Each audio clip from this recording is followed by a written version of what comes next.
বিভিন্ন সীমান্ত দিয়ে আরও শতাধিক জনকে বাংলাদেশে পুশিন করেছে ভারতীয় সীমান্তরক্ষী বাহিনী বিএসএফ। এর মধ্যে ফেনী, লালমনিরহাট ও পঞ্চগড় সীমান্ত দিয়ে অর্ধ শতাধিক নাগরিককে অনুপ্রবেশ করানো হয়েছে। বাংলাদেশের নাগরিক বলে দাবি করেছেন অনুপ্রবেশকারীরা। এসব ঘটনায় উদ্বিগ্ন সীমান্তবাসী। বিস্তারিত শওকত করিমের ডেস্ক রিপোর্টে। রাতের আধারে পুশিন সীমান্তে অব্যাহত রয়েছে বিএসএফ কর্তৃক অনুপ্রবেশ ঘটানো।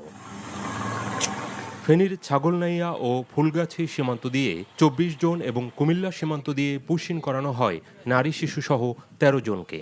বুধবার গভীর রাতে বাংলাদেশ সীমান্তে ঠেলে দেওয়ার পর স্থানীয়দের খবরে তাদের আটক করে বিজিবি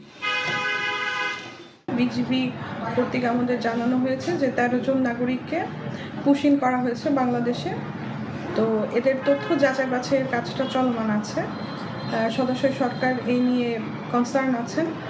তথ্য যাচাই বাছাই অন্তে আমরা আসলে পরবর্তী আইনগত ব্যবস্থায় যাব।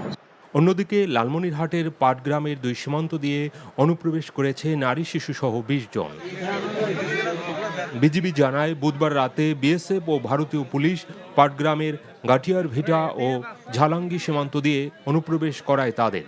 আটককৃতরা পুলিশকে জানায়, ভারতের আহমেদাবাদ থেকে মঙ্গলবার তাদের বিমানে করে শিলিগুড়ির বাগডোগরা বিমানবন্দরে নেওয়া হয়। সেখান থেকে বিভিন্ন সীমান্তে এনে পুশিন করা হয়। তাদের বাড়ি খুলনা, নড়াইল ও যশোর জেলায়।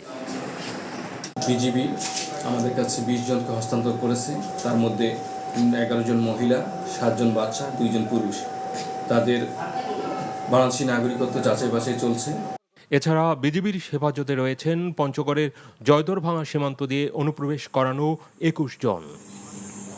আটককৃতদের জিজ্ঞাসাবাদ শেষে পরিবারের কাছে হস্তান্তরের কথা জানিয়েছে প্রশাসন।